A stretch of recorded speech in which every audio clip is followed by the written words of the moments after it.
Hello, everyone. Welcome to today's episode of Let's Talk Footy featuring Elite Athlete Mindset. My name is Shaheen, and today's guest is going to be Justin Mayo. Justin is the Assistant Strength and Conditioning Coach at the University of Guelph. We are very happy to have Justin here with us today. Today's episode is going to be all about strength and conditioning, nutrition, and what it really takes to be successful as an student athlete, but also as a high performance athlete. Whether you are looking to join a university or college as an athlete, or you are already there, or maybe you're just a competitive or high performance player here in Ontario, Canada, or anywhere really, I'm sure you're gonna be able to get a lot from this episode, this podcast. And yeah, let's get right to it. Hello, Justin. How are you? Good, thanks. How are you? I'm good, thank you. First of all, thank you for making the time to come on the podcast. We really appreciate it. I'm very excited. I know Elise has been talking about this and she's super excited. So we can't wait to bombard you with a bunch of questions, and hopefully us and our audience gets to learn from you a little bit. But before we get started, can you tell us a little bit about your background, your journey, and how you got into strength and conditioning, Yeah, please? absolutely. Yeah, so I have a bit of an unconventional path to this, the current role that I'm in and just this industry in general. So I graduated from the University of Guelph in 2017 with a political science degree, which going forward into performance is quite a stark contrast. But I've been around athletics my whole life. I've played high level hockey, high school tennis, golf, those sorts of things, and always been pretty invested in just athletics and health in general. But graduating from the university, I really had no idea what I wanted to do. I knew that political science was maybe not a career for me, but more of just an interest. Um, so from that regard, I just thought to myself, is there something that I can do that is related to health and athletics and performance that could sort of create a stepping stone for me career wise? So as soon as I graduated from the University of Guelph, I ended up doing just a in-house personal training course here at the university. And I thought this is maybe a good stepping stone for me to get involved in the world of training. I always trained myself, but I really wanted to find a way to create a career based on that. So I just started training general population clients after a few weeks and really loved the social connection side of it. It almost felt like I was acting as a little bit of a therapist as well as a trainer. So it was cool to sort of blend more of the social side of things as well. And after a few years of that, I was like, there's got to be more to this, right? There's a world of sport that's happening behind the scenes here that I'm sure these athletes need some level of training. And at that time, so this is almost 8 years ago now, which is crazy. Strength and conditioning in Canada was relatively new. So there wasn't a ton of traction in this realm from a private sector side of things. Like there wasn't a lot of small gyms doing it. And then even in the collegiate setting with the varsity athletes, there wasn't a lot of schools that really valued it at a high level and had a lot of like full-time roles for it. So I reached out to the performance team here at the University of Guelph just to do an internship and just to sort of get my feet wet in terms of learning how athletes move and just seeing the differences between training Gen Pop versus training athletes. Loved that. At the time, my girlfriend was doing her master's in physio at McMaster. So I ended up moving to Hamilton or Ancaster at the time and starting to work at their facility as well. So I was kind of splitting my time, making zero money because I was an intern both at Guelph and at McMaster at the same time, and still doing personal training on the side. So that was a wild time. And then COVID happened. And then during COVID, I ended up doing an internship in the States with a university in the NCAA called Elon University in North Carolina. And that all happened virtually. So it was pretty cool to be able to sort of continue on that educational path and learn about how things are happening at a D1 level in the States. And then I was like, you know what? I'm making $0 doing all of this. So I need to find a way to solidify a career here. And at the time, there was a small facility in Guelph that had reached out to me called Pursuit Athletic Center, and they dealt mostly with youth training, but worked with some high level hockey athletes as well in the ECHL all the way up to the NHL. And I was like, you know what, this is an opportunity that's knocking for me, and I'm going to jump into this full force. So I ended up working there for a few years. And then come 2021, this role that I'm in now as the assistant strength and conditioning coach at the university opened up. I had a connection here with my current boss, Mac James, who I interned with when I was here working for free. And he was like, you know what, I think you'd be a good fit. You should apply for this. And the rest is history. So I've been here for, this will be my third year in this role, and I oversee soccer, swimming, and volleyball, men's and women's of each. Oh wow, that's Yeah. amazing. It sounds like you were very proactive because of your passion about strength and conditioning and fitness. I can kind of relate to that because I did my undergrad in physics, and Okay. then I had to also make a U-turn, and I was like, okay, is this really something I want to do and spend many years, or do I want to go in a different direction? And I went towards coaching, and I did another degree in coaching, so I can kind of relate to your story a little bit. Yeah. So at Guelph right now, what are some of the day-to-day things that you come across with when it comes to student athletes? Can you just tell us a little bit about how your day is at Guelph as a strength and conditioning coach? Yeah, one thing I love about this role is that every day is drastically different. And having worked or working currently with three different sports and three very different sports in a field sport, a court sport, and a pool-based sport, it's very different, and their seasons don't always sort of line up perfectly, which is kind of nice for me because it allows for a little bit of more ebb and flow throughout the year. So day to day for me, I would say a good portion is obviously spent working with the team one on one. So having the group of 20 to 30 athletes in and coaching them alongside some of our student staff that we have here. But that makes up a relatively small portion of the day. A good chunk of the day is also spent in meetings with like our integrated support team. So I'm meeting with chiropractic, physio, athletic therapists, to get a sense of current injuries or things that we need to have eyes on. A good chunk of my day is also spent just planning. So a lot of what goes into the in-season periods for these teams is very much like we come up with a plan prior to the start of the season. But as you know, being an athlete, things change at the drop of a hat. So we have to be pretty adaptable in that regard. But yeah, I would say a good chunk of my day is spent both in person, like running sessions and making sure everything goes off smoothly, both in season and off season. And then a solid part of it is also just spent preparing, meeting with athletes individually to go over certain things that might come up. But yeah, every hour is different and every day is different. So it keeps me on my toes. It's good. Cool. Elise, you got anything? Yeah, I mean, Justin's great. A lot of what he does is our strength and conditioning program. So I guess a question would be, what does a good off-season versus in-season program look like for soccer players? Yeah, from the soccer side of things, it's quite a unique world, especially in the collegiate setting, because you guys really have two seasons that we're preparing for. We have the League One or the club season in the summer, and then we have the following varsity season in the fall. So from an in-season perspective, like a lot of it is really centered around managing player load. And what does that mean? Essentially, it means can we holistically keep you guys as healthy as possible and performing at your highest level throughout the season. And a big way that we do that is through connection with the sport coach. So I'm relatively connected to both the men's and women's side of things, where we're meeting weekly and going through how many minutes did each player play, what were some major injuries or minor things that came up throughout the weekend. The in season period is relatively structured for the most part, where our day one or our Monday after a weekend of competition is more centered around recovery for high minute players.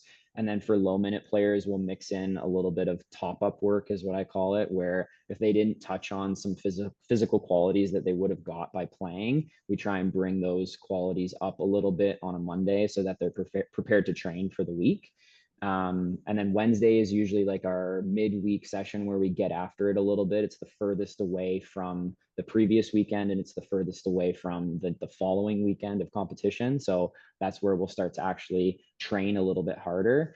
And then the Friday is usually a primer day. Some athletes opt not to do the primer, but it's a good way for them to feel like they're getting in the right physical and mental headspace to be able to participate at the highest level. From the off-season standpoint, that's really like our development period. So we have a relatively long off-season in the collegiate world, which is from November all the way until April, where athletes aren't competing. And if they are, it's an exhibition game indoors here and there.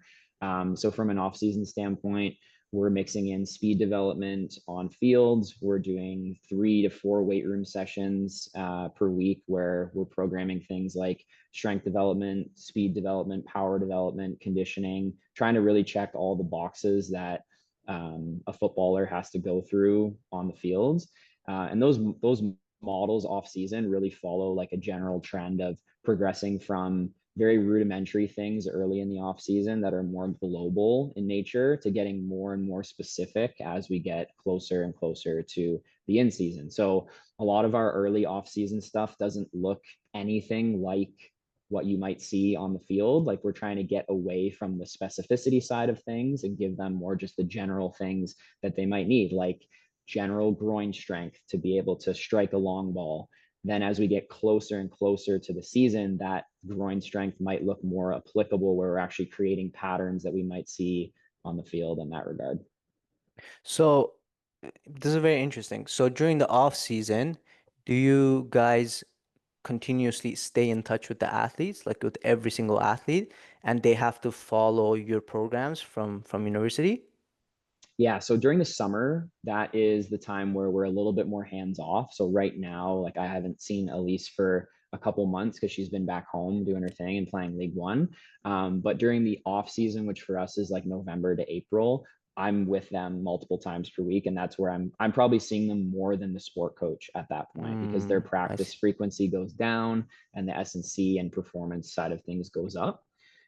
So in that regard, it's very nice because we have a really long period of time to develop these athletes over the course of like many months while they're in person versus on the other side of things, like my volleyball athletes right now, they're all back home and this is their off season. So it is a little bit more remote based where I'm programming Yeah. for them and it's not as easy for me to have touch points with those individuals. So it's nice from the soccer side to be able to really see the progression. And we take a lot of baseline data at the end of the varsity season to say, okay, this is where you're at physically, and this is where we're trying to get you, right? And have team norms established in a variety of things and try and move the needle. So how do you, like for example, how do you know if Elise is doing what she's supposed to be doing? Do you stay in touch? Like, do you guys connect with their coach? Like, for example, League One coaches currently, is there some sort of relationship and communication between the university staff and the League One staff? And I'm curious. Yeah. So contextually, I'd say it's different based on where they're playing physically. So like in Guelph, it's a little bit easier for me to have a closer eye on the Guelph United players because they're here and they can come in and physically train in our space. For the ones that are home, Shane and I, who's the women's soccer coach, we and Alan, who's the incoming men's soccer coach, we'll touch base with players frequently throughout the summer, more on their end. So I'm not necessarily the one that's reaching out, but I will say in our weekly calls with these sport coaches, hey, Elisa's completion report on Team Builder, which is the app that we use to deliver all of our programming, is at 85%. So she's been doing what it's expected of her versus another athlete might be at 2%. So we do keep tabs on how much is getting done. It's just whether or not the quality of what's getting done is up to standard. And that's the really the challenge of the collegiate setting is they're still kids and like we want them to have a fun summer and play League One with their friends and like do all those fun things. But then there is a period of time where it's like, okay, as we get closer and closer to training camp, if you're physically not up to standard, then that's where injury comes into play. It's where your position on the lineup might be in jeopardy because you haven't done enough. So it is, yeah, it's definitely an interesting dynamic and environment to manage for sure.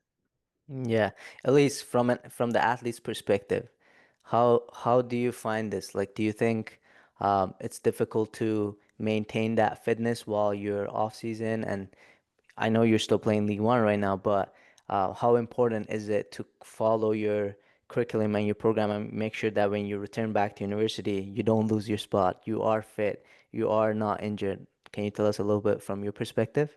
Yeah, I mean, I think it's like, if you're coming back and you're not doing all the strength and conditioning that's programmed for you, it's super easy to follow. It's literally on an app on my phone, so it's easy to access. So I know if I'm coming back, I'm not doing my strength and conditioning. I know that my strength is going to go down, and we do baseline tests every year, so they're going to know as well. So I think it's just up to the individual and like how much you really want to play, how much you really want to be starting, getting those minutes in, how much you want to prove yourself. And I think it shows a lot about like the character of a person as well. So I think it's just important to do, and it's easy. They don't make it difficult. There's really quick sessions too. They take like 30 minutes. So yeah, I think the hardest part for me is just incorporating it into my schedule, making sure I'm not doing it on a heavy load day for my practices. But I think my coaches are great at letting us know ahead of time what our practice schedule is going to be like and which days are going to be heavier, which days are going to be lighter. I think it gets a bit more difficult into a week like I have right now coming up, where I have 3 games within the period of like basically a week. So that's the one problem with League One, but I see it in like our season in the OUA a lot too, where we have back-to-back games on the weekend. So I think making sure that you're doing these strength conditioning sessions is good as well for the summer or for the fall, because you're going to be facing kind of similar loads. So you guys have back-to-back games on one weekend. Yeah. Huh.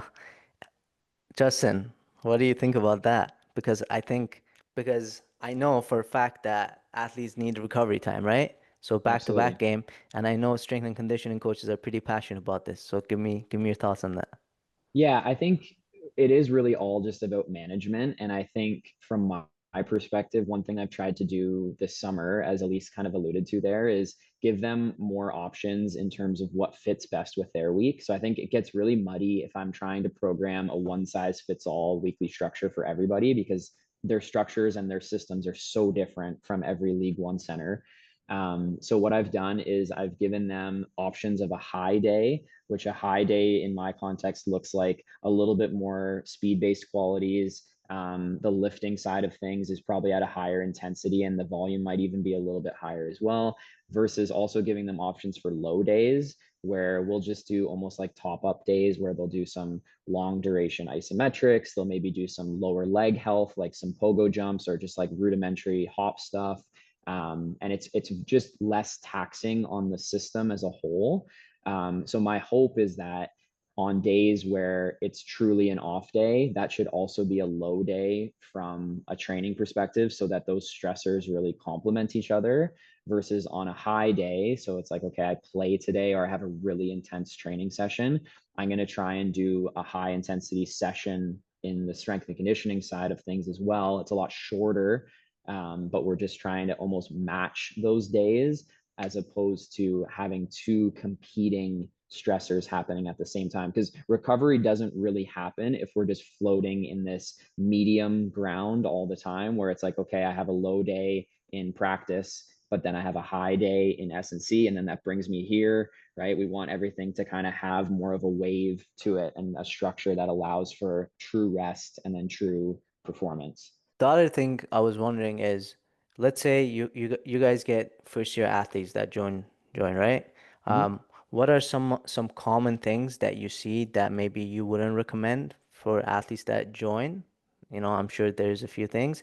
And what are some things that you would recommend to players that are looking to become university athletes?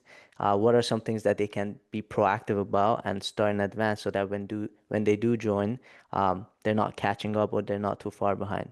Are there things Yeah. they can do? Absolutely. I think from my end, the things that I see most frequently have changed over the last 5 years, even in the collegiate setting. Like there's a lot more value placed on strength and conditioning at a youth level these days, it seems like, which is great.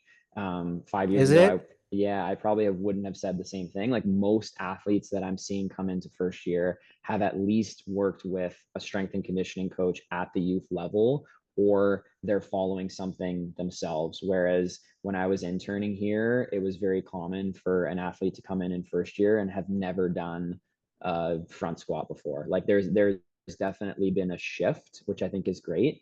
I think that the three main things that I really see athletes come in with, or the three main like issues we'll call it, is one, probably training a little bit more towards the aesthetics side of things and like just wanting to look good. So that's what their training is centered around. And I think social media can really perpetuate this cycle because it's easy to see some sort of influencer or high level athlete being like, well, this is how I do things, so therefore you should do it as well. And it's easy for young athletes to fall into that trap. So training more for aesthetics and less for performance. I think if you have performance based goals, you shouldn't be following a toning program or a bodybuilding program or whatever you want to call it. So that can get a little bit messy. I'd say the second thing is almost trying to microwave your performance rather than slow cook it. And that's an analogy I use quite frequently, is that a lot of young athletes are in a rush and they feel like, oh, I need to start in my first year and I need to be on the record board that's behind me here and have my name up there for the squat record or whatever it might be. When in reality, there is this period of development that happens there. And if you talk to any fourth or fifth year athlete who's been in this space long enough, they'll tell you like, yeah, I played maybe 10 minutes of a varsity season in my first year and now I'm playing every game and I'm the captain, right? Like there's that real sort of timeline of progression that happens there. So I think getting them to understand that is challenging because everybody wants it right now, but relying more on your experienced athletes on the roster to say, hey, look, sit down with so and so and just give them some insight in terms of where you started to where you are now, and it gives them some good context. And I think the last thing that I see really frequently is that athletes try to blend sport with strength and conditioning too early. And what I mean by that is, if what you're doing in the weight room looks too much like the sport. So if I was to go to walk in this weight room right now and see athletes dribbling soccer balls with bands around their legs or doing something that looks too much like soccer, from an early standpoint in terms of their physical development, they're going to miss a gigantic portion of the physical qualities that they need to be resilient enough to handle the demands of the sport. It gets really messy if it looks too much like what they're doing on the field already, because we're just overdoing something that they already get a ton of exposure to from practice, right? So I want to give my athletes a bit of a contrast, but yet things that will support them. So for example, if I know that Elise's specialty is speed down the line, like I want to get her more linear speed. So we have to do more like direct speed work to get her there. And then we need to give her the physical strength to be able to handle that. So we need hamstring strength, we need lower leg strength, we need torso rotation, like the spine is an engine for her to move. So all those sorts of things go into it. And then I would say the biggest thing that I would say is advice for incoming athletes is following a program that is from a coach is a great place to start. So don't just find something on Chat GPT or TikTok, like try and find someone who has some skin in the game to be able to give you some insight in terms of how you should be training coming into the varsity side of things. So they can assess you and see what you need to Yeah, improve on and what you need to work on, right? absolutely. And we have an incoming athlete program that I run as the athletes are coming into first year. So all of our first year women's soccer athletes and first year men's soccer athletes are currently on that program the summer leading up to their first season. So it does give them a little bit of a foundation of just the general things that I would hope that they would come in with. It's a short period of time, right? Like it's just a summer's worth of training. But if you're a youth athlete between the age of 8 and 17 and you're like, I don't know where to start, find a strength and conditioning coach or facility in your area that is someone who's reputable and has a bit of, like I said, skin in the game that you can really follow along with. If money is an issue and that's something that's just outside of their income Control. level, a good place to start is honestly just like looking through some of what like the FIFA program does. There's a lot of good resources out there that have made strength and conditioning and just performance a lot more digestible for young athletes as well, which is great. That's good. That's awesome. Thanks for letting us know about that. Mhm. What is the board behind you? I'm very curious now. So you guys have a record Yeah. board?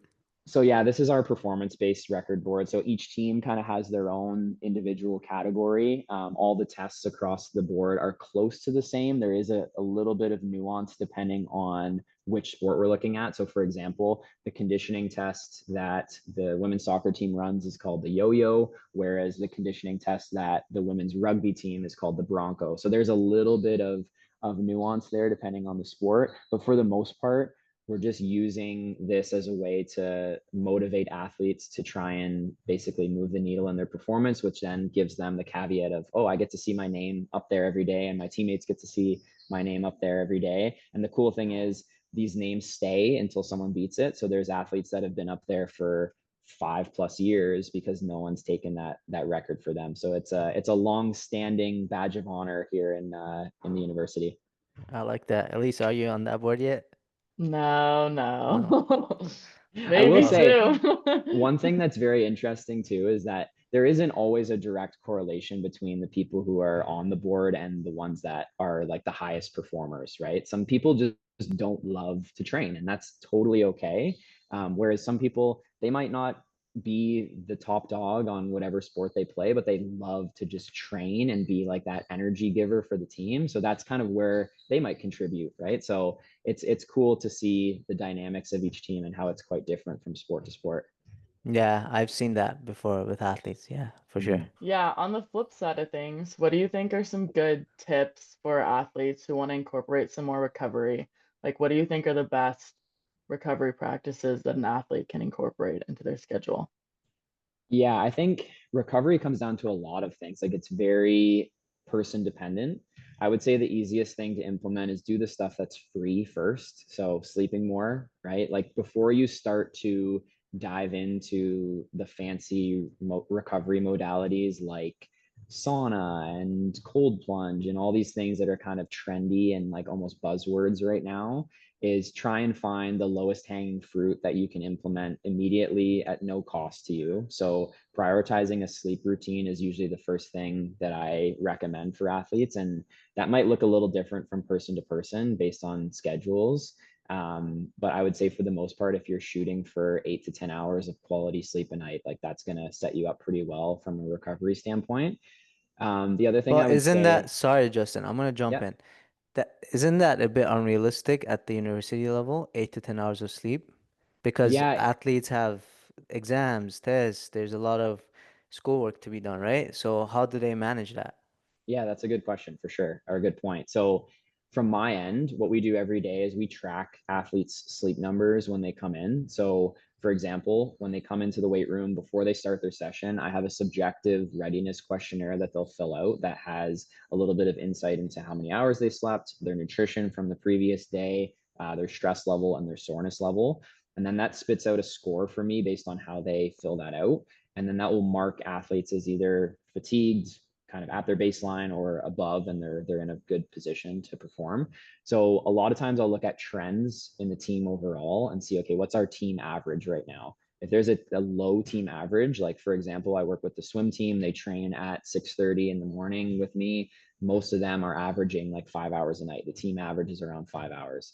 So my hope is that, can we move the needle with some individuals that are on the lower end of that spectrum and really intervene with the ones that are like flagged as this could potentially just be even a health issue at this point, not even just a performance issue. And then with them, I'll sit down and talk about how we can actually move the needle here and like create a good sleep routine. A lot of times, like you said, it is just a matter of time management. So if they have a lot of things going on, it's okay, this means I need to get up earlier. If it means I need more hours in the day to accomplish things, or even during the summer, like right now is a good period to kind of use as an example. A lot of athletes are working full-time jobs, and then they train with their League One team later in the evening. Like they might train at 9:30 to 11:30 or 11, and then they get home. By the time they wind down, it's midnight, and everything just kind of is just a bit of a mess sleep wise. So I think focusing on the quality of that sleep, so getting rid of your phone an hour before bed, not eating a massive meal before bed so that your heart rate isn't elevated too high, even just intervening with some level of supplementation like magnesium. I'm a big advocate of even something that has naturally occurring melatonin in it, like tart cherry juice before bed. So there's a lot of things that we'll try and implement from that standpoint, because I think the better athletes can get with their sleep routine, the more success they're going to have, and the better health and wellness they're going to have as well. The other thing I would say too is one common thing from a recovery standpoint is in an injured athlete, if they're dealing with something that's nagging, or they're out of practice, or they're out of the lineup with regards to that, is a lot of times they fall in the trap of, oh, I'm just like not as active, so I need to eat less. Whereas your energy expenditure as someone who's recovering from an injury, it actually goes up by 15 to 20% with your Wow. basal metabolic rate while you're hurt. So giving them enough fuel to actually recover, and think of food as like the building block for that. If you don't have the raw materials to be able to restore those tissues or whatever it is that you're dealing with, then that recovery just takes longer and longer and longer, and they just end up in that endless cycle. I have a question. It's outside of the student athletes that you work with. So, Mhm. what is the age that you would say players that are competing at a high performance environment, or somewhat of a high performance environment? So for example, I've coached in the OPDL. I've coached OPDLs from U13 to U17. At what age do you think it's really important for players to start thinking about these things, their nutrition, their lifestyle, how many hours of sleep they get, strength and conditioning exercises outside of their sport?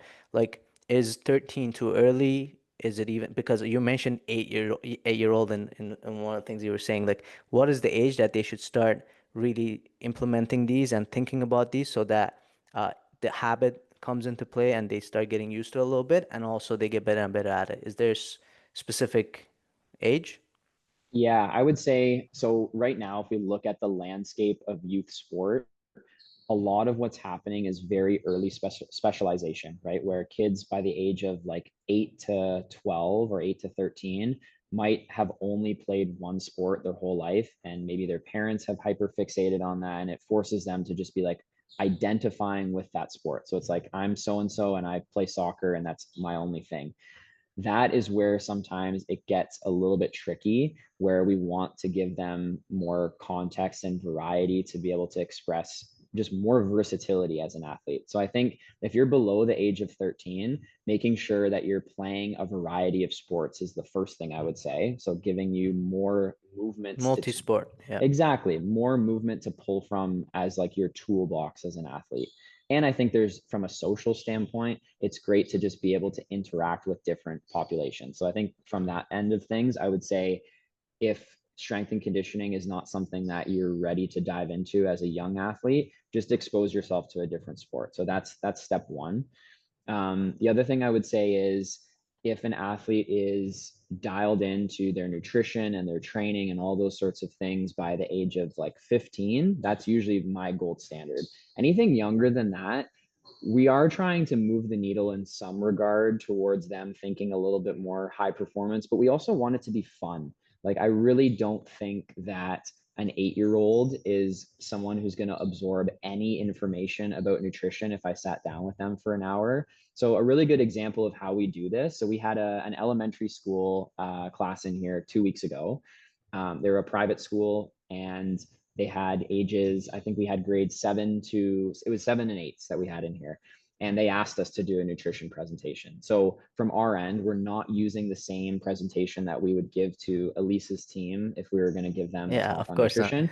We want to try and make it more fun for them. So we did a game where they had like a color coded cone associated with a different macronutrient, and we would show them a meal on the screen and we'd be like, okay, hold up this color cone if you think there's protein in this meal. And finding ways to make nutrition a lot more digestible, pun intended, for kids is a huge thing.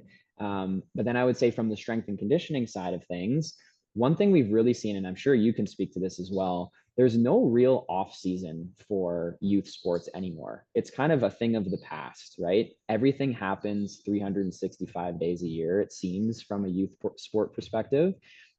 So from our end, it is really encouraging them to take a bit of a break from their sport, even if it's a few months out of the year, to say, okay, maybe you're still practicing soccer. Maybe you're only on the field twice per week. That's a time where then you should prioritize more of the strength and conditioning and the performance side of things if you're a youth athlete, so that you can start to build a bit of a foundation to be able to handle that. Because the last thing we want is for an athlete to get to age 18. They're coming into a varsity setting, whether that's in Canada or the US, and all they've done is play soccer, and they just don't have a ton of physical strength, resilience, tissue tolerance, all those things that we look for to be able to handle the demands at that next level. Because as Elise can probably speak to, it's a lot more physical. The frequency that you're on the field is so much higher. And then you're dealing with all the contextual stress of academics. You're dealing with living away from home for the first time. Like, there's just so many things that go into that. So I think if we start too early, like 8 years old, when I reference that, is more like structured play. We're just doing crawling, rolling, jumping, hopping, making things more games based. And then as they get older, then it starts to get a little bit more, we'll call it high performance, where we are saying, okay, this athlete needs to be able to split squat 2.5 times their body weight or whatever it might be, right? Like, that's the hope, is that as it starts, it's fun and it's something that they enjoy. And then as they get older, it does become more rigid and regimented. Yeah.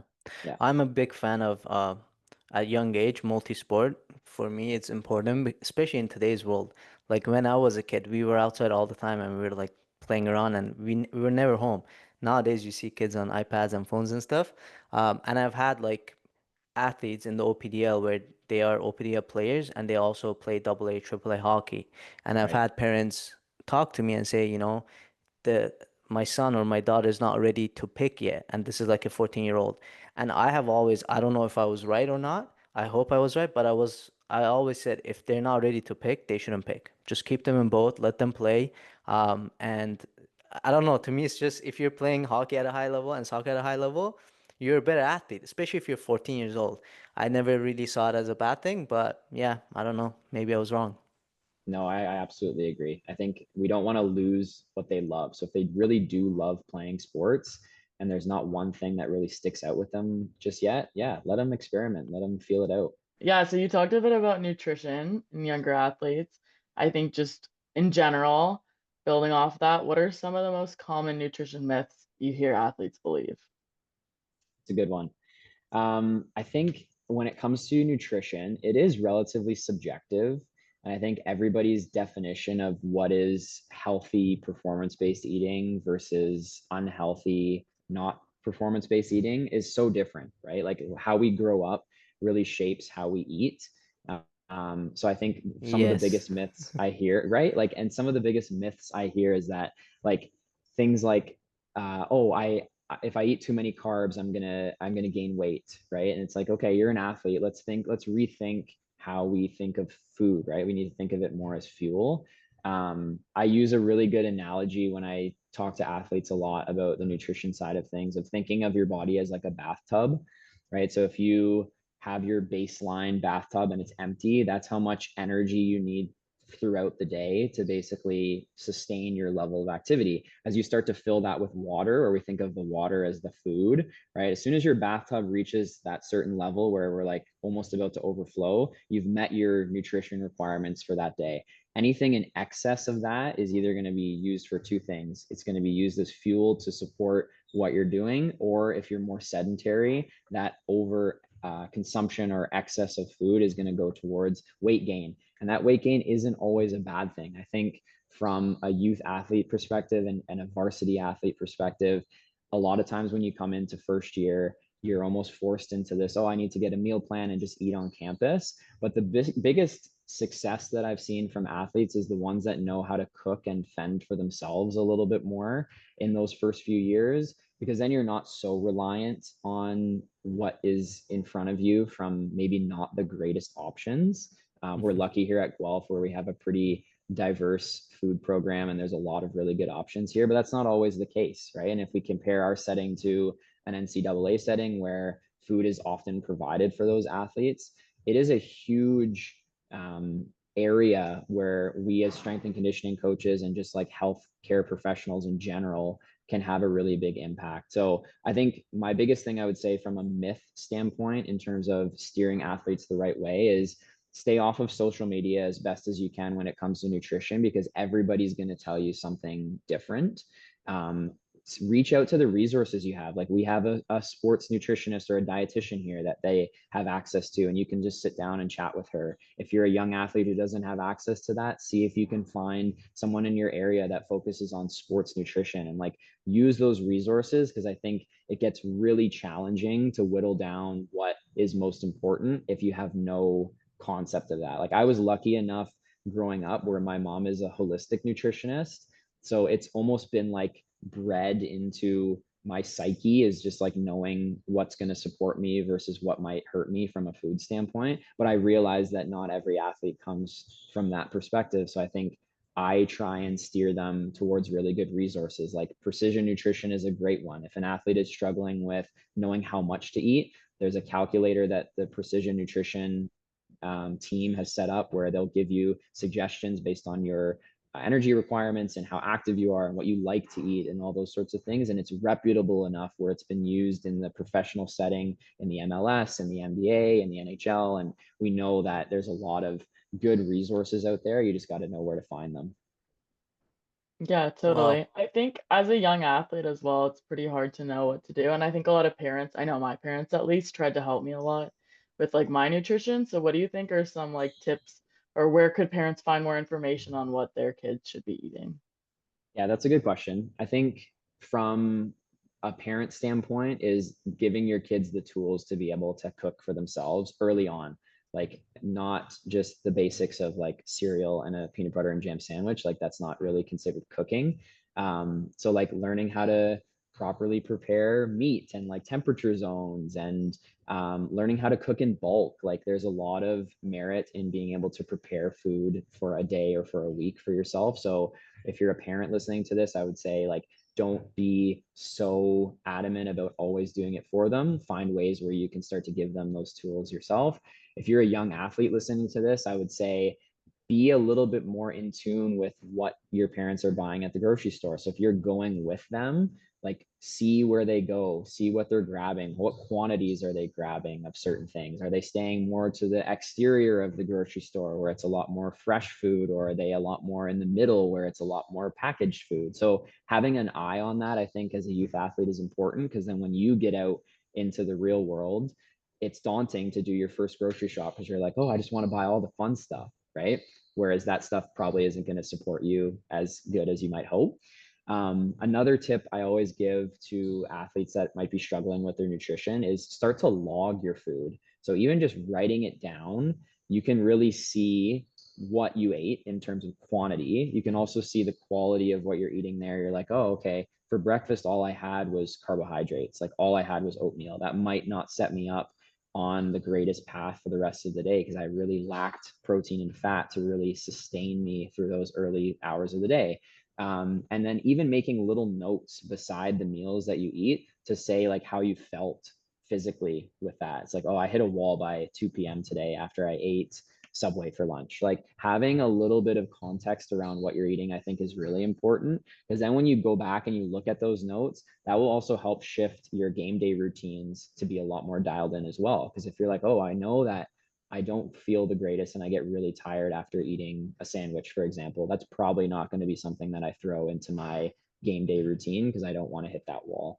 So having those notes is really important. And then the last thing I would say too is even thinking of your game day -1, so 1 day out from competition, that's going to be the most impactful day for you as a soccer athlete or an athlete in general in order to see performance the following day on your match day. So one thing I recommend for a lot of our athletes is to almost overconsume carbohydrates that day before a game. So a good rule of thumb is 4 to 6 grams per pound of body weight, which is quite a lot. And a lot of athletes will not hit that marker, but having that goal in mind of like, okay, I need to add extra fuel sources to each of my meals. So if I'm having chicken and pasta for dinner, I'm going to have an extra serving of pasta, or I may need to have some juice along the side of that to just like bring those carbohydrate stores up so that you have the energy stores and the sponges, right? Your muscles are like sponges.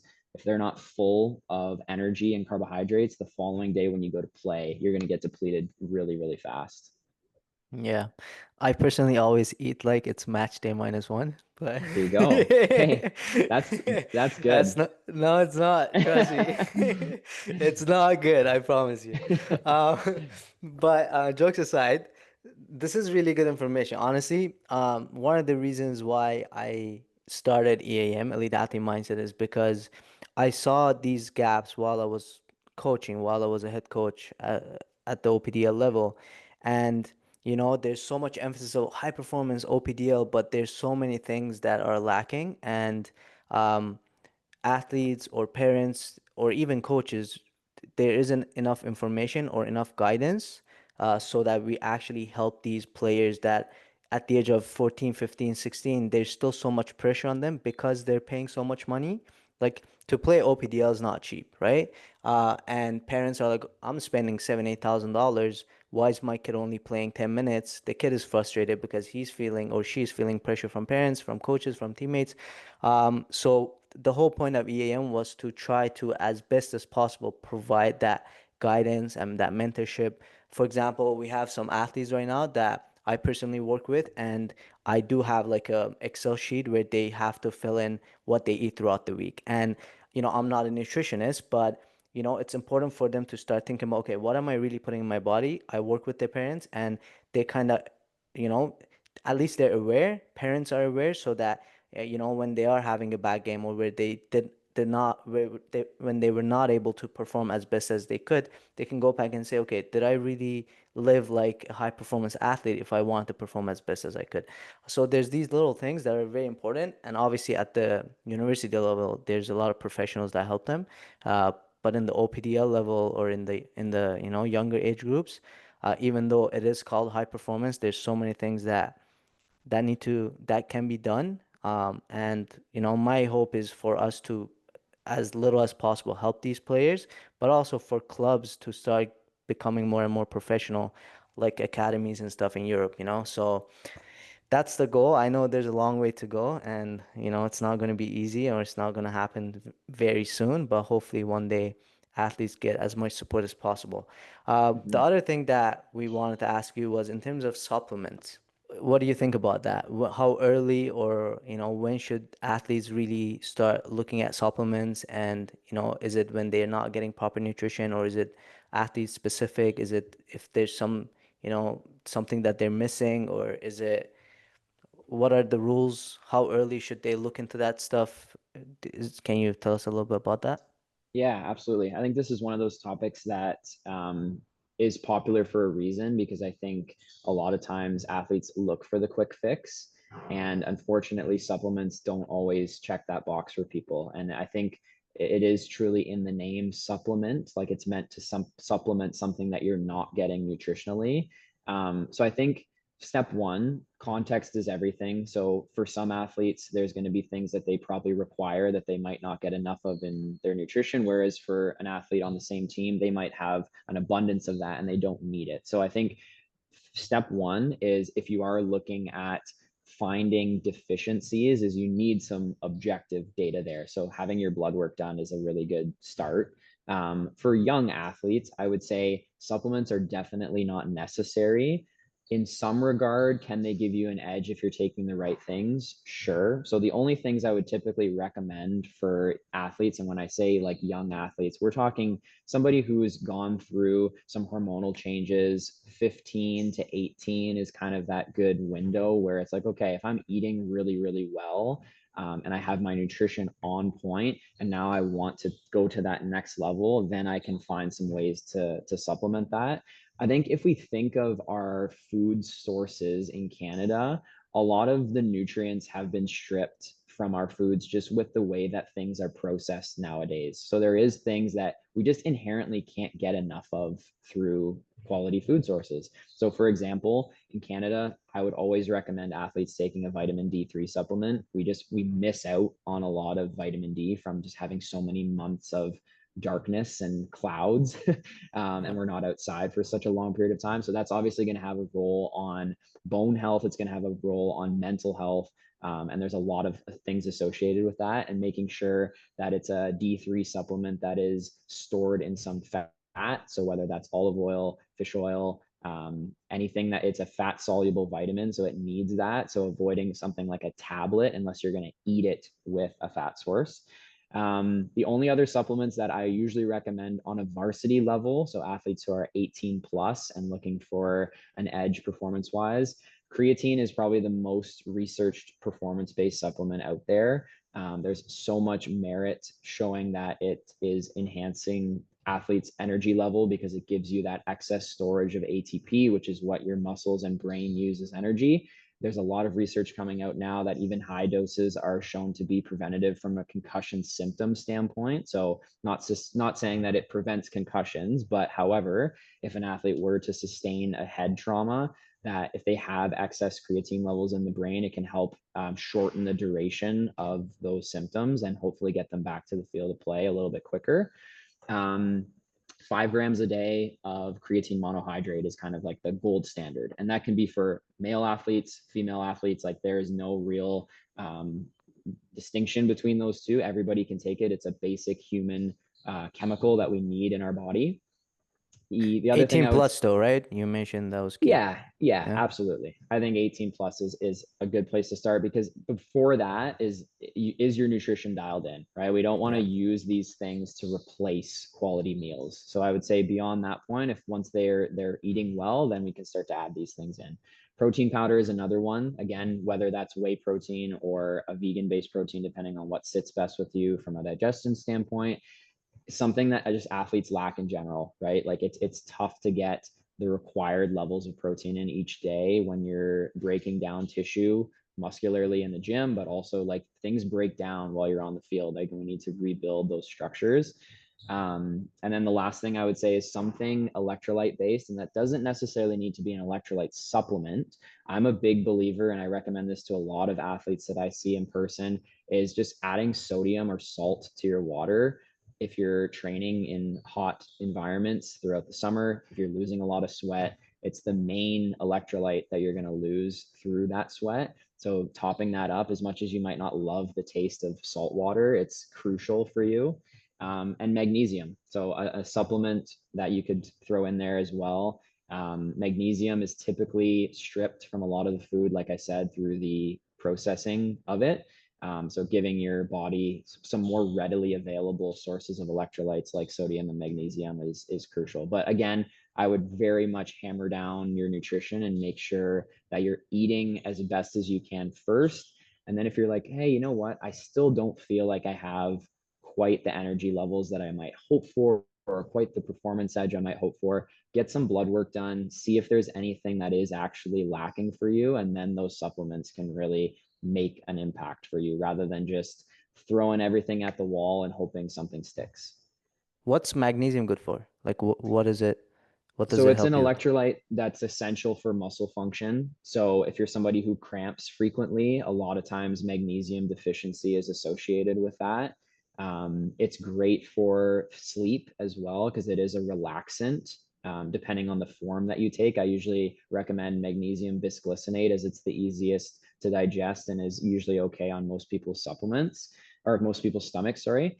Um, and for the most part, it is something that you can get through an electrolyte drink, right? Like if I was to drink a BioSteel or a Gatorade or something along those lines, there is magnesium in that. It's just a very low dose, and it's probably Yeah. not enough or even in the right form for you to see a lasting impact from that. So definitely a supplement that I recommend to a lot of athletes. And again, it's something that we just don't get a lot of through food unless you're eating really dark leafy greens and like really good quality produce and nuts and things that have a lot of magnesium in them.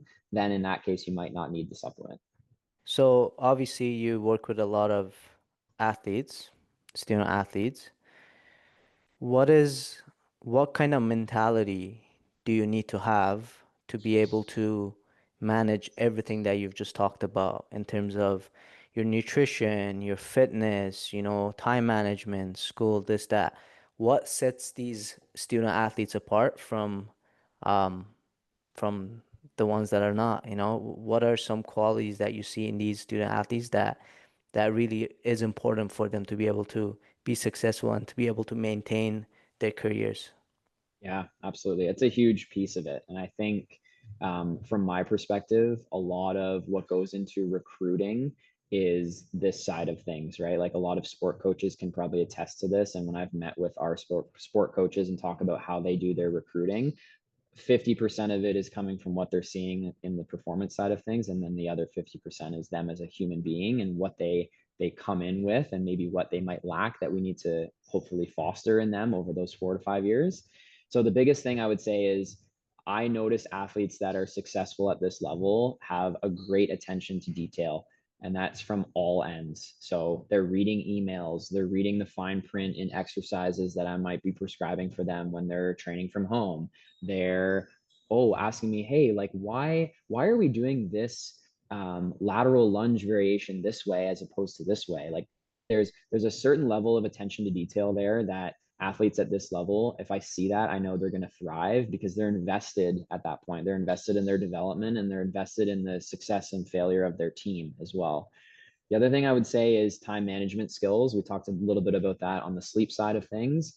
Athletes at this level, and Elise can attest to this probably better than anybody, they're under a copious amount of stress. Like they just have a lot of things that they have to do, whether that's the SAM program, which is like volunteer hours. They have community outreach they have to do where they go and help out with youth soccer. They have their academic course load. They have their social network. Like all of these things require you to be really good at time management. So athletes at this level that succeed are really good at using a calendar. They're really good at keeping on top of things, submitting things early. Like for example, if I send out a questionnaire and I'm like, hey guys, I want some feedback on what we've been doing, usually the first 4 or 5 that respond are the people that I would suspect would be the first 4 or 5 that respond, because they're dialed into all those details from a time management standpoint.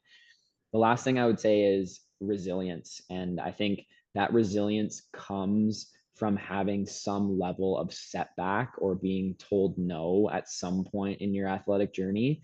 I think that's almost necessary prior to getting to this level. Sometimes people get to this level, and this is where they have those hard realizations, and then it's like their world crumbles, which is fair, right? If you've never experienced that the first time you're told, hey, you're not going to start this whole year, like you're going to be a practice player, it can be a pretty rude awakening for a lot of athletes. But the ones that stick and find a way in versus a way out are the ones that are able to sort of maintain that resilience throughout those moments, rather than the ones that say, you know what, I'm just going to quit because this didn't work out my way, right? Like and I'm sure you see it in the OPDL as well. Like athletes might be in that top 3 to 10% of their team and they're amazing, and then they get hurt, and it's like, well, how do you deal with that from a social and emotional standpoint? Do you sit around feeling sorry for yourself, or are you proactive enough to be able to reach out to a physio nearby and like get on top of your rehab really quickly, and you start dialing in your nutrition because you know that that helps you further along the way? So I think all of those things go into that,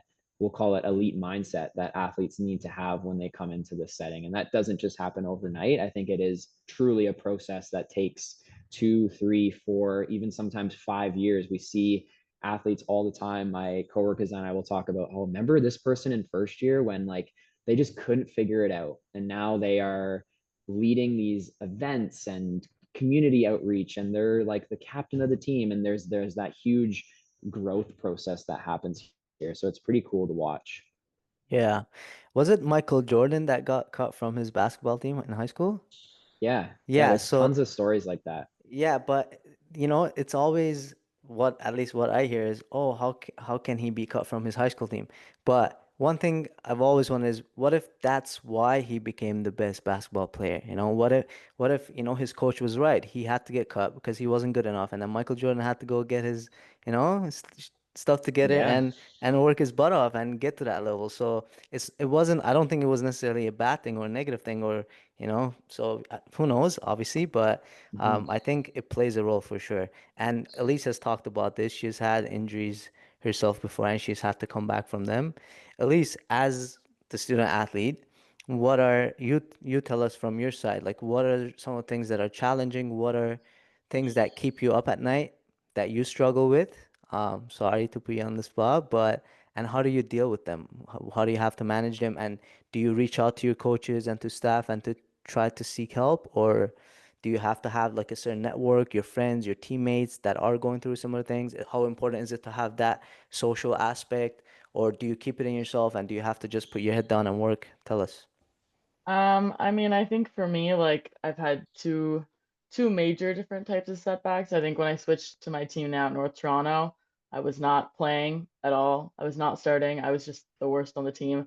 That was a major setback for me, and that was the first time I was like, whoa, I need to change something here. And so that's when I realized, like for me, getting my confidence up, doing stuff on my own time, and like having an outlet to work hard in so that I can see results was major for me. And then coming into first year, I fractured my foot.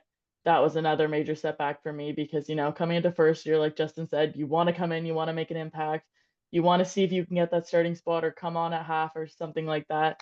And so that was huge for me. I was like, oh my gosh, what am I going to do? Like, I had all these goals. I don't know what I'm going to do with them, but I think it was a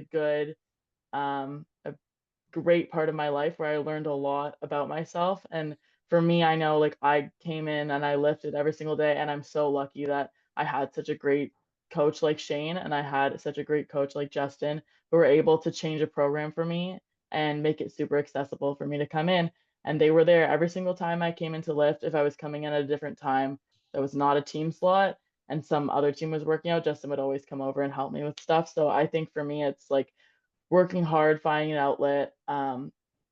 I mean, I don't I don't think I'm the person who like really talks to my friends about what I'm feeling on the soccer side of things, but I think for me keeping like a social network is really important and just having people around me that support me and what I like to do. So yeah.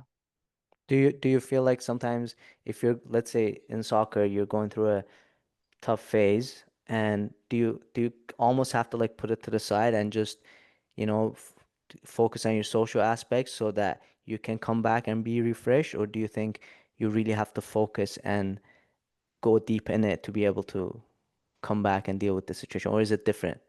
Yeah, for me, I think if there's something bothering me about the way I'm playing or about something that's going on in soccer, like it won't get out of my head. Like it's really hard for me to not be distracted by it because I care so much about soccer and it's a huge part of my life.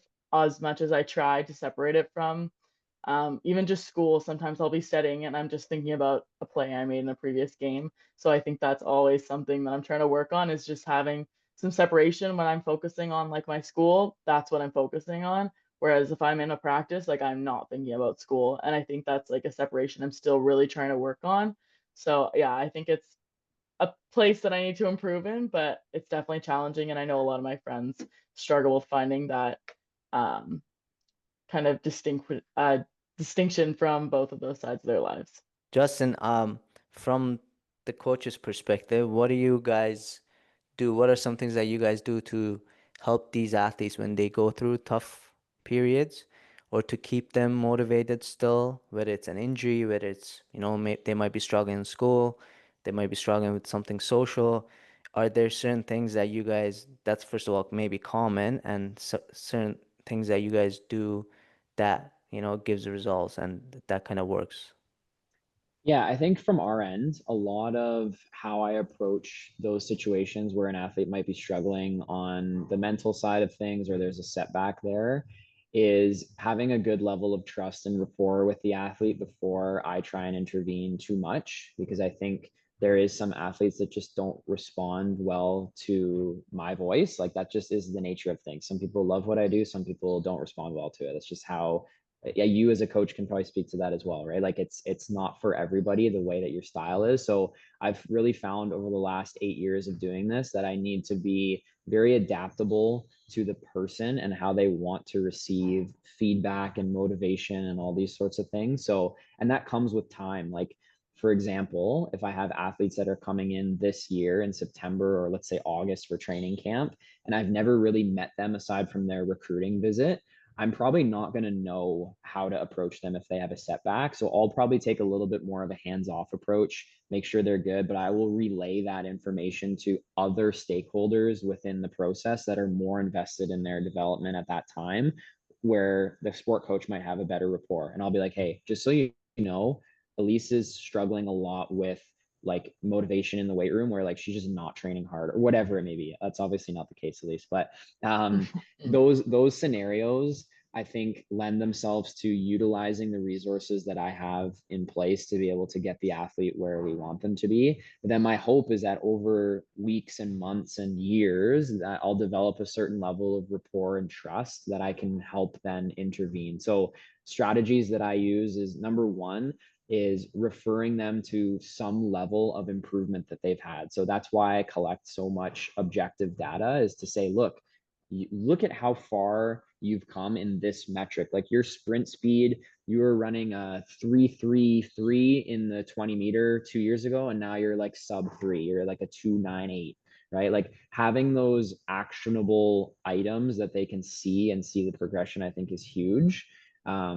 And that doesn't always translate to what they might be going through, but it's trying to find the context around what they're going through, I think is very important. And then the other thing I would say too is giving them an outlet. Like this space for us, the room that I'm in right now, which is our weight room, is inherently like a safe space for athletes to come. And my hope is that they can come here and maybe vent about things that are going on from a team perspective, knowing that I'm not just going to immediately turn around and tell their teammates or tell their coach or those sorts of things. Like I want this to be an environment where they feel confident and comfortable expressing things. And I think that is a huge part of what we've created here in the culture of GPC, or the Griffin Performance Center, is this is a space for athletes to learn to train and perform and all those sorts of things. But it's also a social time as well. Like it's a time for them to hang out with teammates and see people that are on other sports that they might know from living together in first year, and they get to reconnect with them. So I think the environment that we create will then lend itself to helping athletes perform better and hopefully mitigate a lot of those setbacks. Anything you want to say on that, Elise, or? Yeah, I mean, I didn't even realize he was doing that on purpose, but I definitely can like attest to it's nice to see, results coming from even like you weren't expecting. You'd come into lift on one day and then Justin comes up to you, he tells you that this is an area you've improved on, and like you walk out of there feeling a lot better because you're like, okay, my hard work is paying off. So yeah, I definitely think that's a huge part, and it is awesome to be in such a great environment. I think Guelph does foster on a lot of their teams like such a great culture. I know women's soccer, like we're all best friends, and I think that really helps. And then when you come into the GPC, it's the same thing. Like, and because we have Sam at our school, you meet a lot of athletes, and so it's fun to see them again. But yeah, kind of moving into a different section, what do you think is one piece of advice you wish every young soccer player knew? Well, that's a good one. I would say, going back to the more personality type characteristics, I would say I wish that more youth athletes or youth soccer players knew that coaches look just as much at what you do off the pitch and how you carry yourself off the pitch as they do with what you do on the field and your performance. I think I had a really good conversation with one of our athletes who is a coach as well. He works um, privately with some youth teams, and he does like a little bit of sort of strength and conditioning meets soccer performance.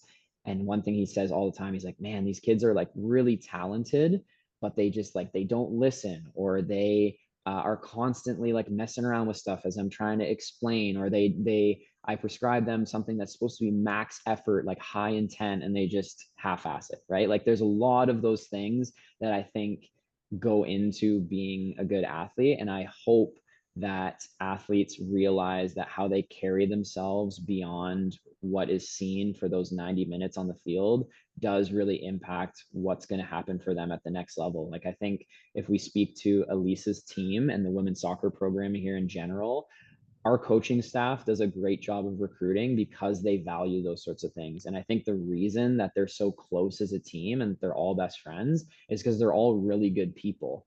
And there's a lot of times, if you see a variety of sports and a variety of settings, there's teams that are not cohesive. There are a bunch of individuals that are just there for maybe their individual goals rather than a collective goal. And that's where people can have a really frustrating experience with athletics. So I think understanding that if you put really good energy out into the world, that will come back to you and then hopefully open doors for you. I think that's the biggest thing that I would hope young soccer athletes look towards. 100%. I couldn't agree more. The way you carry yourself, the way your mindset, the way you treat your teammates, the coaching staff, the opposition, just literally the way you carry yourself as an athlete, it doesn't matter, even at the age of 14. Yeah. And if you have one or two bad apples, it spreads. So, and that's why most coaches that I know don't want that. If they find one or two things that's really bad with one or two athletes, they really, they notice it and they don't want to deal with that a lot because it's going to spread and it's going to cause a lot of other issues in the future. Yeah. So I agree with you 100%. Well, I think I don't, we've asked you a lot. You've given us a lot of good information, Justin, so we really appreciate that. Um, where can people learn more about you? Where can they find you if they want to reach out to you, ask you questions, get help? Are you open to that? And, where can they find out? Yeah, absolutely. I'd say the best place to find me is probably on Instagram. My Instagram is Justin T Mayo. Yes, Mayo like the condiment. I would probably be most responsive on there. I put a lot of educational content out. It's something I've strived to do over the last few years, is just to show more of the context around why we're doing what we're doing, because I think that's a big missing link in just social media in general right now. Is people can see something and it's very clickbait-esque or very like eye-catching, but they don't understand the why behind it. So that's really what I hope to get out of that. So yeah, Instagram, Justin T Mayo, or even just through email, jmayo@uoguelph.ca. I'm happy to answer any questions. I think having come from working with a lot of youth over the last few years prior to my role here, I love helping people, and if it's a way for me to help bridge the gap for you to get to the next level, I'm more than happy to do so for any youth athletes out there that are listening, or if parents are listening and they're like, hey, I want my kid to start really investing in the performance side of things, I'm happy to answer questions there and hopefully steer them on the right path.